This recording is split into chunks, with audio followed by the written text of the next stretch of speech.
Christine Hassler is a master coach, facilitator, and speaker with over 16 years of experience. She is the best-selling author of 3 books and host of a top-rated podcast, Over It and On With It, where she actually coaches people live on the show. Pretty cool, right? Christine is also known globally for her ability to identify what is holding someone back and compassionately guide them to clarity. She has a master's degree in spiritual psychology and implements elements of NLP, psychology, spirituality, science, and her own diverse life experience into the work that she does. She's appeared on The Today Show, CNN, ABC, CBS, Fox, E! Style, and the New York Times. This woman is powerful and she's on a powerful mission. If you don't know her already, I'm so excited for you to meet her and to learn from her today. In this episode, we actually start off our discussion talking about feminine and masculine energies and how to balance them, and also shining light on the dark shadow sides of each of these energies. And when we go into how to heal these shadows, we go somewhere where I was not expecting that we would go, but I'm so grateful that we did. I don't know if you guys remember this post I put on my Instagram page a while back. It's actually pretty recent. I want to say within the last few months, where I did a ceremony with my friend Garen Jones called the Welcome Home Ceremony, where I did a lot of deep inner child work. So I am so excited that that is where Christine and I ended up going in this episode. We really break it down and share some powerful examples and really create clarity around inner child work and how important it really is. So I'm not going to spoil it anymore. I'm just going to let you go right into the episode and learn and see for yourself. Make sure you take a lot of notes. Without further ado, let's dive into it. All right, Christine, I'm so thrilled to have you on the show today. And to kick this off really quickly, what I like to do is just give you an acknowledgement of why I chose you as a female on fire for this series. So, well, I kind of already shared this with you personally, but not to the extent that I would like to, is I really loved what you spoke about and how you spoke at Aubrey Marcus's event in Sedona. And I just felt there was something really powerful about the way that you carried yourself.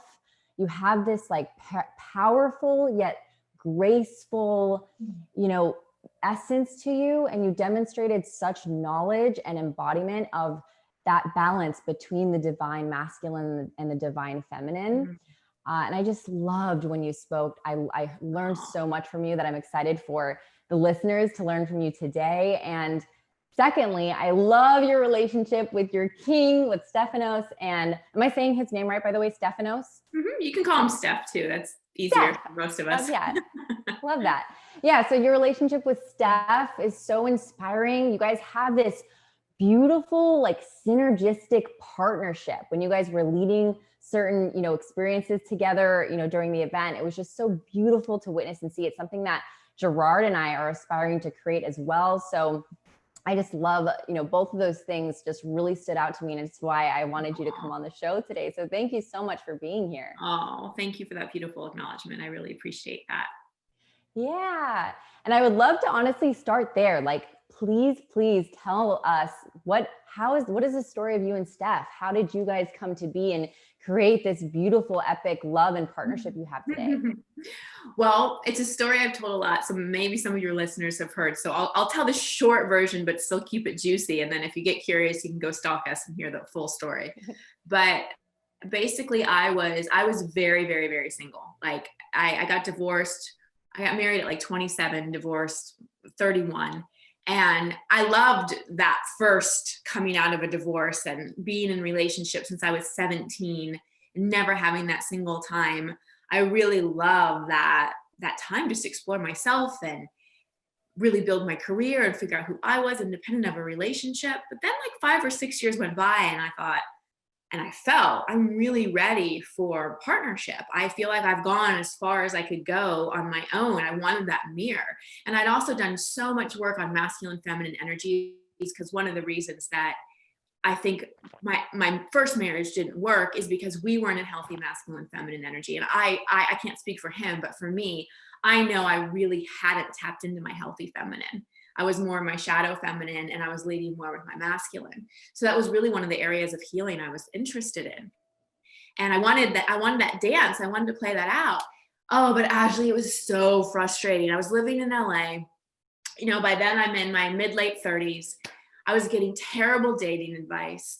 I was being told, oh, well, you're successful. You need to be with more an alpha man, like a poet or an artist, and nothing against that. But I'm from Texas. I like manly men. I'm not attracted to feminine dudes. Like, again, that's great, but that's just not my preference. I need a man because I'm a strong personality and I need that. And then I hear, oh, well, no one's going to want you at your age. You got to date somebody at least 50 plus. And I don't want that either. And then they're like, oh, well, you can't have a hot guy who's also conscious, just all this stuff. And so much of the dating advice was about contorting myself, about like turning into what like someone else wanted me to be and writing a profile that would get someone else. And I was just over it all. And so I created my own program to put myself through. And this is how it's been for everything in my life. My first book, 20 everything, my last book, which was coming out of my divorce. And this program that now is an online program, Steph and I teach together, Be the Queen. I created a way to call in epic conscious love. I wanted sacred union. I really wanted that conscious, not just compatible, not just attracted to each other, but that soul level, like we've been together before and there's you, there's me, and there's us. Like that's what I was really yearning for. And so I kind of put myself through all this. And while I was doing it, I moved from LA to San Diego, which is sometimes called Man Diego. So I was like, that could be a good place to go. I don't know if you've ever heard that, but it's often referred to. I actually have not heard that. It is. The single ladies know. So moved down to San Diego, not just for that reason, but I wanted to live on the ocean. I wanted to get out. My nervous system needed to get out of LA. And I'd lived there for a very long time. And so moved into this epic, like I always wanted to live on the beach. Ever since I moved to California, I wanted to have a convertible and live on the beach. And I got to do both of those things. And I was so happy. And I'm like, this is where I'm going to call in my king. I'm going to stay here till I'm in my relationship. And then a year into it, my landlord had said I had to leave. She was a little crazy, or a lot crazy, and kicked me out for really crazy reasons. And it was one of those things, Ashley, that I was like, I was so sad and so devastated and so upset. But I also was like, all right, I'm moving all this energy. Something must be happening. Like the universe must be up to something. Mm-hmm. So cut to 5 months later, after I'd been nomadic and been back and forth to Australia twice and all over the world. And I was ready for a place to live. And so my friend said, come over to our place. We're putting it on the market. We're leaving our lease and it's going to go on the market and get snatched up quick. So come check it out. I go over, I look at the place. I'm like, this is a great home. I think I'll apply for it. We're sitting having dinner. Her husband's working on his computer on a startup. And he says, hey, Christine, can you come work on this startup and tell me what you think? And I need pictures of people using it. I sit down at his computer. And on the screen are the pictures of all the founders, Steph being one of them. I see his picture and it was instant recognition. I said, I know him. Who is that? I know him. We'd never met, never heard his name in my life. My friend said, he's amazing. He lives in Perth, Australia, which couldn't be farther from San Diego. Yeah. Do you want me to ask him if he wants an introduction? And I was very clear at that point that I didn't want to be introduced to men who weren't ready, who weren't at a point where they were really calling in their queen. Because we all go through different stages in life. And I learned one thing with men, especially, either they're ready or they're not. And there's not a lot of gray area. And I had tried that, but I'm so amazing. Like I can make him ready. No, that was just like heartbreak after heartbreak. So I'll wrap this story up. My friend introduces us because he said he was ready. We meet in Europe 3 months later after having a 3-month relationship over WhatsApp and really getting to know each other so intimately without any physical. And I was very nervous when I was going to meet him because I was like, well, what if I don't like how he smells? What if we kiss and it's like kissing my brother, even though I don't have a brother, but you know, that little feeling. But it wasn't. He showed up at my hotel room door. I opened the door. I still remember what he was wearing. And he gave me a hug and it was like home. I was like, I'm home. It wasn't a butterfly. Oh my gosh, this is like a drug feeling. It was my whole system relaxed. I was excited too, but the predominant feeling I felt was I was home. Like this is my person. And it's just, we moved in together that day. We went from 0 to 100 and then we got engaged 3 months later. and got engaged 2 months later and got legally married a month after that. So it was best. Yeah. Okay. I hope this is inspiring so many women listening right now, because this just goes to show you. And what I love about your story, Christine, literally as my light just falls, I keep all this stuff in, behind the scenes. Yeah. Okay. So what I love about your story is that what's really interesting is you got married, you got in a relationship at a very young age, right? And I was engaged months before that too, and got dumped 6 months before my wedding. So I've had like a lot of relationship lessons. And stuff. Yeah. And what that creates within you, and so what I love is that you took that time, you said 4 to 5 years, like being single, like you said in your words, I was very single, but so many, I really want to point that out, because there's so much bravery in that. It can be very common for some women to go straight into something else right away without really uncovering and diving in within themselves. Yeah. And I love that you did that. And I really, truly believe that if you hadn't have taken that time, you wouldn't have been ready for Steph, right? Like if you hadn't have really taken that time for yourself. And I think it's so beautiful that you did that. Something else that I really want to unpack, and I had a question for you that you shared, is you were talking about that you had this kind of unhealthy, balance with your own feminine and masculine energies, and especially with, this shadow, you called it the shadow side of the feminine. Can you speak into that a little more? Yeah, I'd love to. And I want to also make a distinction, because this is something I've been talking about a lot lately. It seems like masculine and feminine energy has been really up right now. We're seeing a lot more conscious couples. I think that the guru in the past has been that single person, often the single male. And I think what we're looking to in terms of leadership and a container for really personal development is the couple, is the conscious couple. It doesn't necessarily have to be male, female, but it is that duo. Because so much of our wounding comes from home and comes from parental things. And we're so looking for that mother-father archetype and that healthy masculine feminine energy. So I love that it's so much of a conversation right now, way more than it was even a year ago at this time. I get asked this question a lot more. So the first distinction I want to make, because a lot of women get really stuck in, I'm too much in my masculine. I'm too much in my masculine. I'm too much in my masculine. I know I need to get out of my masculine and be more in my feminine, but how do I get in my feminine? So I want to back it up, because a lot of times what we think is our masculine is actually just our protective strategy. So let me give an example. I had a lot of things, we all have our stuff growing up. One of the things that was part of my experience was I was teased, left out of things. There was an I Hate Christine club. I wasn't necessarily bullied, but just teased and treated not great, and felt very alone and very isolated, and decided that I'm unlikable and something's definitely wrong with me. And so how I compensated for that, because whenever we feel less than in any way, the ego, which is so much tied to our survival of our persona, has to come up with some way to get some kind of validation, some kind of love, to replace the void that wound created. And so my way to replace the void of not feeling like I belonged and not feeling that I'm likable was be super successful, be an overachiever, get the straight A's. So my whole identity became doing. I was like, well, if I'm not likable, I'm just going to do. And so since that was tied to my whole sense of feeling safe in the world, it became my priority, and it became my identity, and it became the only way I knew how to move forward.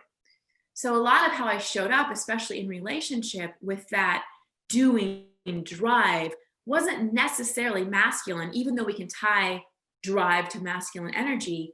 It was a protective strategy. So, and I bring this up because a lot of women, they want to like balance out their masculine and feminine just by becoming more feminine. It's like, I want to move out of my masculine so I can become more feminine. And they have a hard time with it. That light just doesn't want to stay up. I am like, what is going on over here? Okay. I think I fixed it. The energy today is very ungrounding. I mean, it's a really ungrounding day. It's a big portal today. Anyway, so that I'll just go back to what I was saying. So a lot of women get stuck because they're like, I just want to be more feminine. But until you really look at what's underneath that masculine behavior, which is usually a protective strategy, which is tied to wounding, it's hard just to leap into your feminine, because so much of that behavior is tied to Mm. keeping you safe, to making you feel validated, to making you feel like you belong, so on and so forth. So if we want to have a healthy balance between masculine and feminine, we've got to look at the wounding that's put us more in quote unquote masculine behavior. And we can't just go, well, I just need to up my feminine, because it won't work. We've got to look at what created that, because most women, not all, but most, our core essence is feminine. And as you know, we all have masculine and feminine inside of us. Like, it doesn't matter what our gender is, we all have that inside of us. And most women tend to have a feminine essence, and most men tend to have a male essence. Again, not all, but most. And so we have this beautiful feminine essence, but then things happen and we put mask over mask over mask. So we sort of layer masculine like qualities again to protect ourselves and to adapt to a world that, up until now really prioritized a more masculine way of living. Mm-hmm. And that's how we sort of lose sight. So it's not like we need to become more feminine. We need to look at the wounding that created the behavior and then take off the mask. The feminine is there. It's not like we have to learn it. It's just like we don't need to learn how to love ourselves. We just need to remember it's there. It's Mm-hmm. that essence. So that Mm-hmm. balance, like how I found that balance inside of me, was doing the shadow work, doing the trauma work, doing the inner child work, doing the healing to go back and tell that young girl, that like middle school tween girl, that like first to let her have her feelings, to let her have her anger, let her have her sadness, let her have her Mm-hmm. rage, a lot of Mm-hmm. what I call temper tantrum techniques, like getting the emotion out, and then Mm-hmm. helping her reorient her belief systems about herself. And also work with that part of me that thought that unless I achieved, I was nothing. Because I think what prevents a lot of women from really balancing out our masculine, feminine, and leading. So if we have a core feminine essence, we want to lead with our feminine energy and have our masculine behind us, backing us up. And when the masculine needs to come forward, it can. But we Mm-hmm. lead with that beautiful, receptive, discerning feminine energy. And in order to like get that in the right, in well, the most aligned place, we'll say, we need to look at like that wounding that's kept us back there, and give update a lot of those beliefs that created those behaviors. So does that make sense what I'm saying? Oh, 100%. I'm over here. I've probably been like nodding the entire time and not realizing it, because I literally, everything that you said resonated. I'm sure listeners right now, you've been nodding your heads too. And this is hitting home for you, because like attracts like, and a lot of what you shared is my story. Mm, So I'm sure there's a lot of listeners right now where they can relate to what you shared too, growing up, feeling left out, my shadow conversations still to this day, which are in like I know what to do with them now, but they pop up, which is, not good enough. And the, like, I'm left out, like nobody cares. I don't matter. Like I'm the oddball, right? I used to eat lunch in the girls' bathroom stall. yeah. Like I was, I was bullied in school, Mhm, teased, mhm. taunted, put up on a gossip site. I heard you say something like that. So very similar stories. And I went the route that you went as well. Overachiever, had to get 4.0s, like had to get the, best this, best that, to try to prove my value and prove my belonging and prove my worth, that like, hey, I belong here, Yeah. right? Like and so there is, and I love what you're saying about the feminine is there. And it's not that we need to be more in our feminine energy or more, like it's Right. actually about a reactivation of something that we buried Right. because of the, our adapting to what's happening in our environment and doing it the best way we know how, Yeah. the best way we know how at that time, which is why doing the work that you're talking about, this shadow work, this internal, deep, uncomfortable, scary, but very necessary work, allowing that like catharsis to happen, which you said about tantrums, right? Mhm. Letting that out so that little girl can finally be heard and finally get that attention, that's all she's been wanting this whole time, Yeah. right? Is love and attention. And something that stuck out to me, and also is, I think part of it, what's happened is that when I say this, I know I'm not speaking for everyone, but I'm sure a lot of women listening can relate to this, is this not trusting our feminine, right? Like we're not trusting the power of surrender, Right. the power of receiving and vulnerability, when, gosh, there's so much power in that we have innately built inside of us. Right. And that's been a big piece of my journey, is that space of trusting that part of me that I buried, and I said nope. Yeah. And then went into protection, right? Of like, then, okay, I've got to be this. So what are some other, like, just curious too, because I know you've been doing a lot of work around shadow, shadow work, and also feminine masculine. What are some other shadow, like female, feminine energy that you've noticed, that you've seen very common for women? Yeah. So, it's things like manipulation, passive aggressive behavior, that princess, that spoiled princess energy, the using sexuality. I call it leaky sexual energy. So the shadow feminine has that leaky sexual energy where it's both like, see me, see me, see me, give me validation. And it's also, let me use my sexuality to get something from you. That codependence, that can be masculine too, but that enmeshment, the people pleaser, the overgiver, like the feminine's very, very nurturing, but the overgiving at the expense of ourself, and like not speaking our truth. Jealousy is a big, feminine shadow. So is that comparison. The shadow masculine is more the competition. There can be healthy competition. The shadow feminine is more that internal comparison where we beat ourselves up. The behaviors that are like self-harmful, it's again the opposite of nurturing. So things like eating disorders, cutting, things like that. That's all like the shadow feminine trying to get self-soothing, but doing it in a very harmful and hurtful way to ourselves. But I would say the ones that all of us can relate to on a daily level that we can see is that manipulation, that passive aggressiveness, that bitchiness, because men often fight with their hands and women often fight with our words, like the saying, the things like that. And the jealousy. I think those are the ones that we can all kind of relate to. And the one that I also see is most common is that using sexual energy to either get validation or get someone to do something.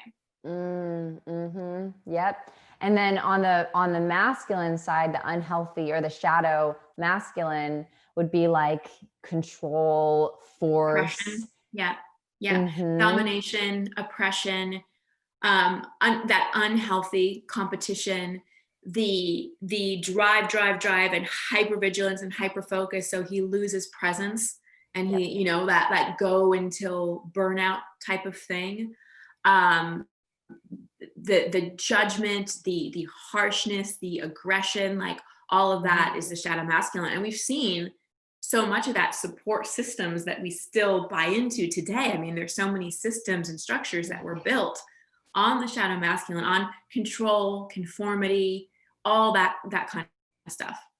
Well, I'm sure listeners right now, both sides, I'm sure you're seeing that is like, I mean, I know for one, for me, controlling like that, for me, being pushy, I've stepped into that a lot. So, and that's, I think the piece of also what Christine was talking about earlier is how we've really, where we've, right now there's this rise of the independent woman and like there's this feminist movement going on. And what happens is, oh, I'm independent. I don't need a man. I don't, you know what I'm saying? That's happening. And we start to become, we bring out these shadow masculine qualities within ourselves because we think that that's what we need to do. Yeah.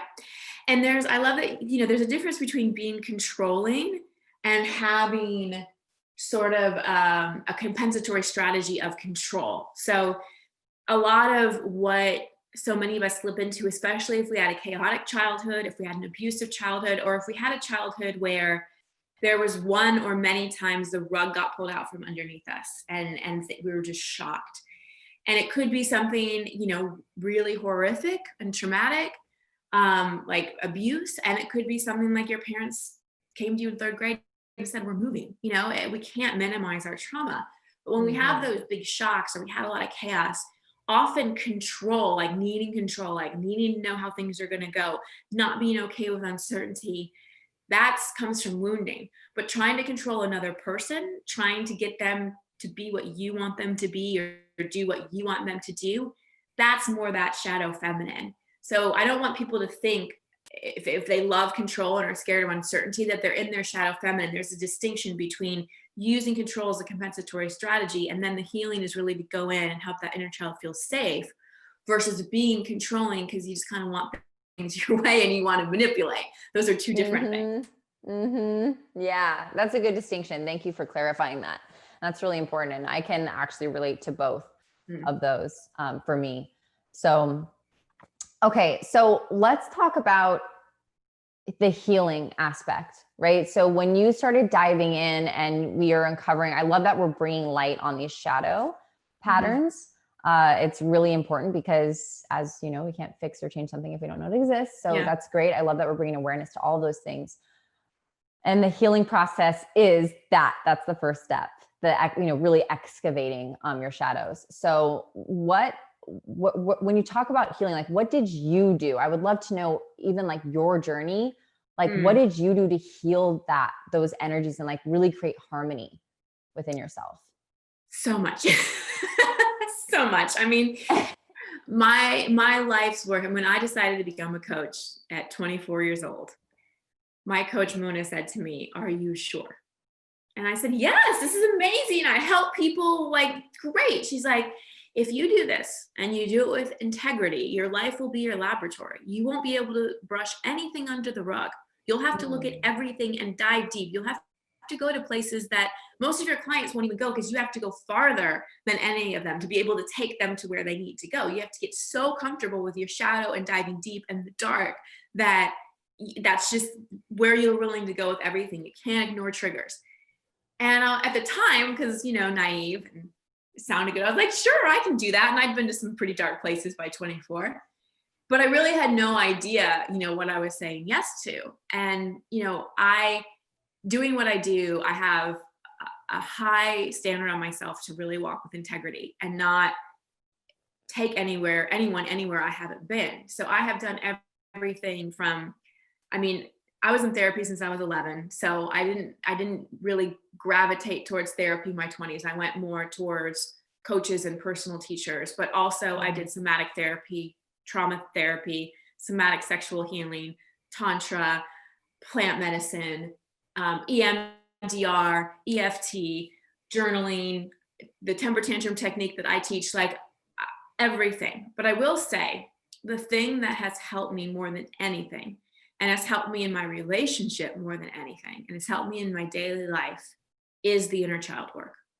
And, this is something that's so close to my heart and something that Steph and I teach together, because the inner child is so connected to our intuition, our passion, our sense of safety. It's a deeply sensitive part of us. And we don't need to remember our childhood to do inner child work. That's what keeps a lot of people stuck. They think they need to have these explicit memories of their childhood in order to heal their inner child, and they don't. Because again, your inner child is an archetype that lives inside of you, and it's responsible for about 95% of your thoughts, actions, and behaviors. It drives so much. Our conscious adult mind, until we really do a lot of work, only drives 5% of our thoughts, actions, behaviors, decisions, all those things. So that's why it's so important to do the inner child work. And so it's been going back to those hard times in my life, or to that inner child, and not reliving the experiences, because this is another place people get stuck. They think they have to go back and relive abuse. No, in fact, I'd encourage you not to. But you can still go back to that age. Like, I had some pretty hard stuff happen to me at 5 that would fall in the category of abuse. And I could go back without having to put myself back through the memory or the process, but I could go back to that 5-year-old and say, how are you feeling? It's safe. I'm here. First, I had to establish rapport with that inner child. But when I did that, I could go back and say, it's safe. I'm here. What are you feeling? What do you want to express? Because so much of when we went through difficult experiences as a child, we really didn't get to express the authentic emotion that went on with it. We were told to be good girls. We had to keep secrets. We suppressed things inside. Most of our parents hadn't done a lot of their own emotional processing work. So they really didn't know how to be with our feelings. So they either made us ignore them and just shake it off, or they over-soothed us. So we never really learned how to like navigate our own emotions. They just wanted us to feel better. You know, the ideal thing a parent can do for a child when they're having a big feeling is to just sit with them and say, I see you're angry and I'm here and you're safe. You can hit that pillow until, you know, until you're not angry, or I see you're sad, and say it's okay to be sad and you're safe and you didn't do anything wrong. But we go into like over soothing. And so we develop a habit at a very young age of believing that feeling our big feelings is wrong for whatever reason, because we were either suppressed and suffocated or because we were over soothed. It was like, I got to get rid of this feeling ASAP. And so that's where we develop all kinds of addictions, from work to alcohol and all the other things that have us numb our feelings. So that inner child work is really going back and giving that part of us freedom to express, with the inner parent who is also inside us, creating that safe space. I'm here. Nothing's wrong with you. You didn't do anything wrong. Let it out. I'm really here. And an important thing to remember when you're doing inner child work. So when I coach people through inner child work, there's such a tendency to go right into explanation. So let's say your inner child's really wounded by your parents' divorce at 8. When I see people do, I call it the empty chair process, where the inner child is talking to the adult self, the parent. So like the adult self is talking to the 8-year-old me. Let's say the 8-year-old me parents went through a divorce. And I go in, the 8-year-old me says, I hated it. I was so scared. I thought it was my fault. And is expressing the tendency of the inner parent when we first do this work is to go, but you're so much better off and it all works out. And your parents were in a really toxic relationship and it wasn't your fault. And in that moment, we dismiss the inner child. So we don't want in our own personal development work to go into explanation or extreme reassurance. We want to go to that inner child. I hear you. Tell me more. What else? What are you feeling? That must have been so hard.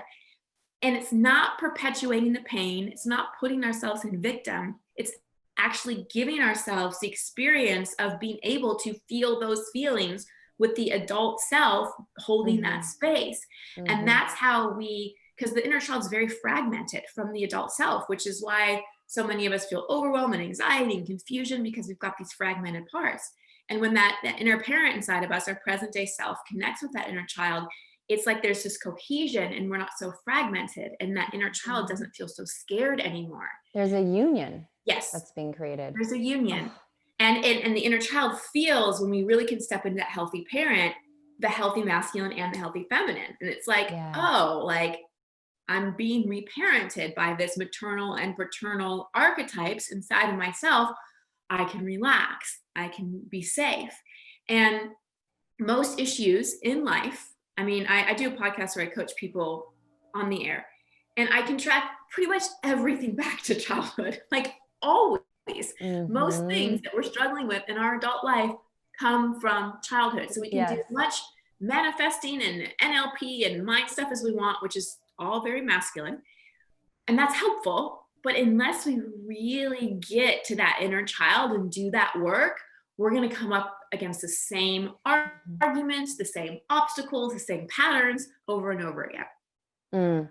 It's so important. Also, what you said this earlier, that don't try to rate your trauma, because I've, so many people, I can tell you there's someone very close to me who I care so much about, who consistently says, well, I heard everyone talking in the room and I didn't have something traumatic like that happen to me, and and they dismiss the whole idea of doing this deep inner child work because they think, well, oh, nothing traumatic happened to me like that person, so I don't need that. Right. What we don't understand is we're actually playing out however we were feeling at whatever point in our childhood, we're actually going to attract that all around us in different relationships and scenarios in our life. And what I want to say, and this is actually bringing it back to what you said in the very beginning, and we're talking about how you attracted Steph, is how we were made to feel. And it doesn't have to be in an aggressive, abusive way, but how we were made to feel when we were young, we actually then will create feedback loops and I keep attracting that in our relationships. So like, for example, when you were talking about the child being like, oh, and yeah, it was hurt and it's, and this happened and I felt like I didn't matter, whatever, when the child was expressing. And then the parent came in and said, well, but they did their best and all those stuff. Even that right there, think about it, ladies, just listening right now. When you have a conversation with a man that you've dated, because I used to have this, right? Where I would be sharing, right? Like I would be sharing something like something that happened that day, like, and this happened and it was so frustrating. And the guy's just like, well, and like, just like, how do you feel? Right. And it's almost like they're trying to fix you or subdue the problem. And it's like, in that moment, ladies, how do you end up feeling? Right. Yeah. You feel just like dismissed and angry and yeah. You're like, no, just hear me, just listen to me. Like I just want that space. And the thing is what I would really, for women who are listening, who are single or maybe in a relationship right now where they know they can take it to the next level, like really think about those parts that are in your relationship right now, or what you've been experiencing in past relationships that haven't been working for you.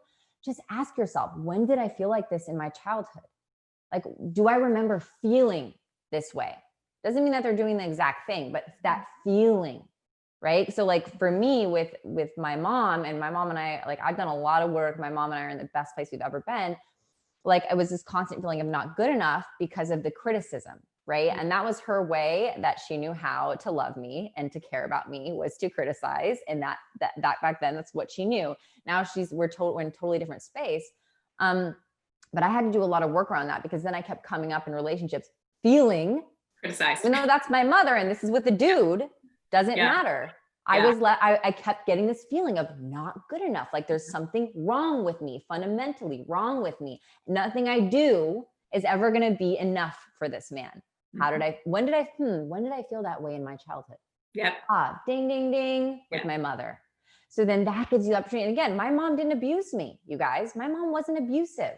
There were moments that happened that affected me as a child. And you got to not dismiss that and see the opportunity that lies there for you. And I totally see that. I love that you shared that statistic, the 95 to 5%.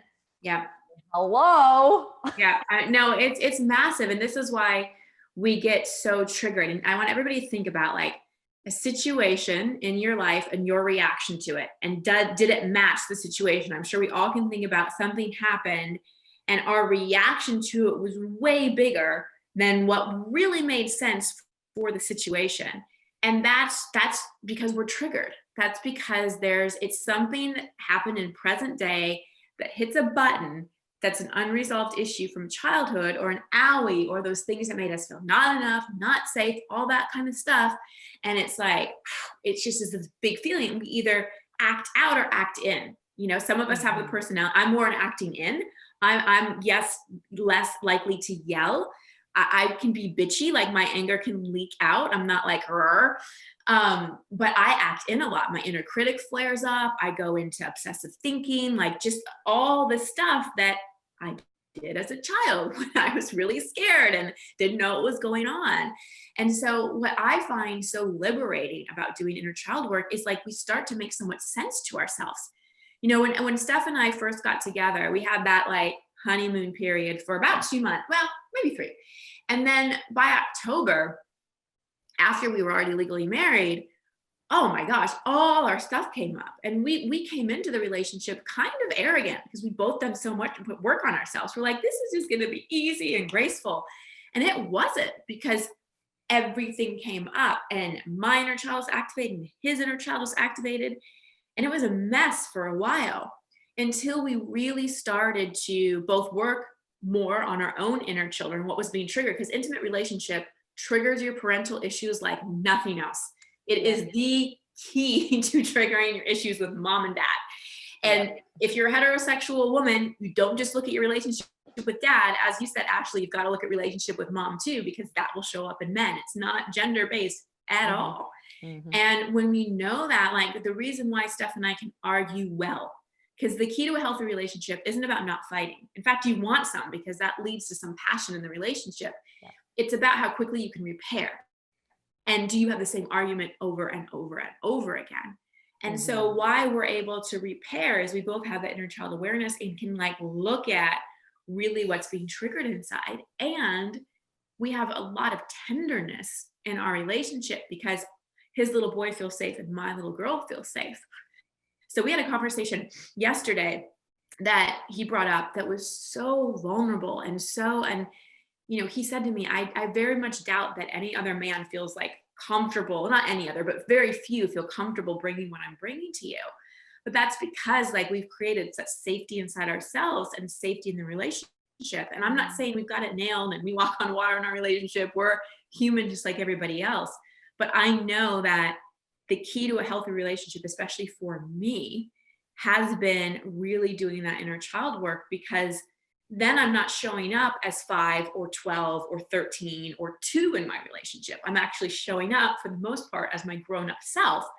And then we can have a relationship based on our vision and our values versus our past. So many relationships are based on hashing out past stuff because people are being triggered. And you can't even think about your vision because you're so caught up in all the issues from the past. So powerful. And I know that's one of the things that you share and you talk about is creating a vision together and in sacred union and actually like sitting down and having that. Gerard and I have had that ceremony together. I can also relate to a lot of what you just shared. It was not rainbows and butterflies for Gerard and I all the time. A lot of people can look at Instagram and see one thing and not know what's going on behind closed doors. The fact that relationships take work, period. And I love that what you said about the fighting like being able to come into a resolution together and come back together as team, as union is the most important piece. And actually it makes you so much stronger as you're able to do that and exercise that muscle together. Yes. But it keeps you from being codependent as well.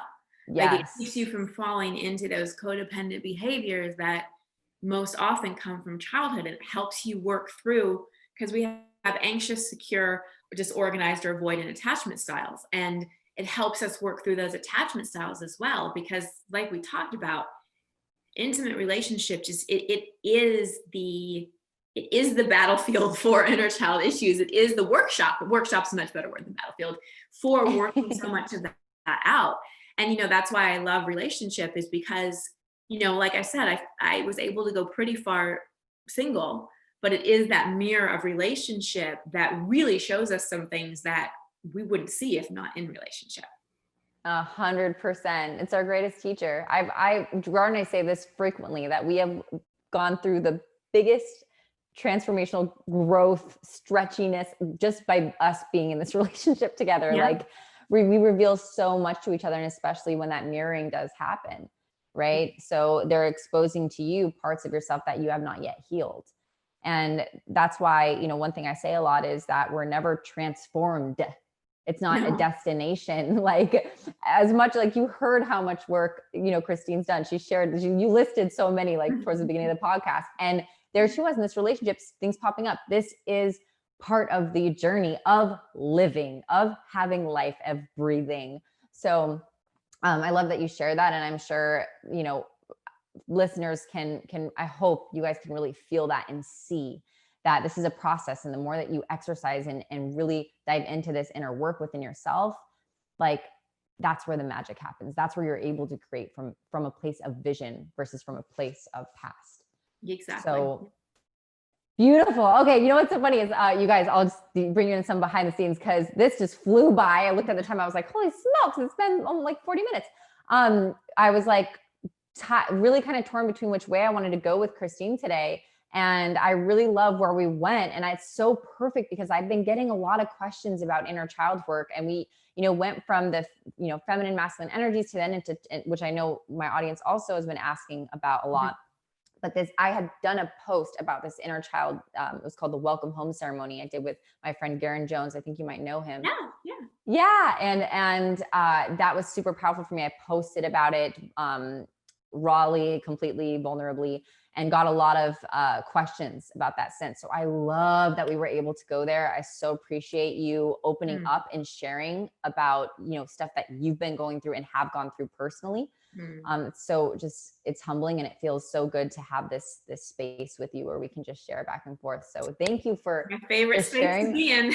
Yeah. And I do have one final question that I ask every guest. And I am so curious to know what your answer is. So what is something, a part of you that you would say you used to dim or hide or mute or shut away that you have since reactivated and reignited on your transformational journey to becoming the female on fire that I see you as today?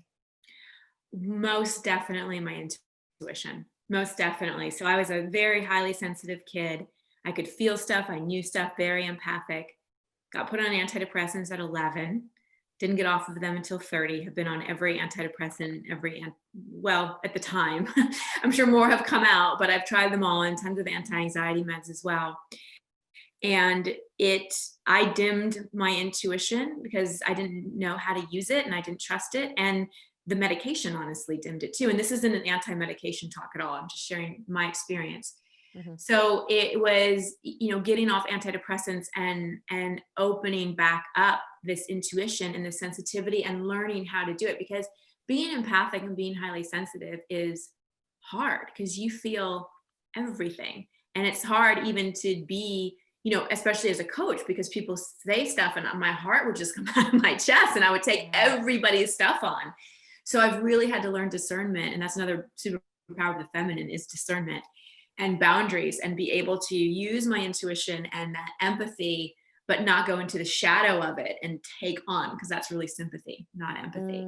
But that's the piece that I think is something that really lights me up in my life, is being connected to that for myself and others.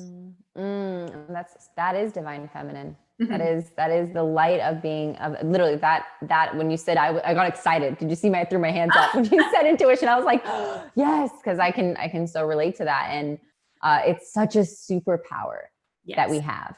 And I love that. And it's so important as you know, being a coach, being able, that when you're channeling. I was on a coaching call the other day and I was super in my head in the beginning of it. Because I was totally expecting a business call, and I thought it was business strategy, and it ended up being just super deep inner work that we were about to go in. And I was like, ugh. And the minute I just let go of the shooting, of all those things that were coming up for me that were causing the anxiety and the worry, I just let it go. I tapped and tuned in to my intuition and where I knew I got to go with her. Yeah. And I just started channeling. And it was just she was crying. Like I was like, it was just such a powerful experience. And we all have that power within us. We do. For sure. So I love that. That's a beautiful one. Thank you for sharing. I haven't had that one yet. So. Oh, really? Oh, wow. That's why I got so excited. I was like, oh, that's a good one. So thank you for sharing that. And thank you so much, Christine. I'm going to share all of your things in the show notes for the listeners, because for anyone who if this is your first experience of Christine, I'm sure you are just falling in love with her, as I did when I heard her at Aubrey's event.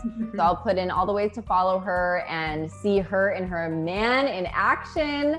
And what you guys are up to and creating is so inspiring. So thank you for coming on this episode, and we'll see you guys in the next one.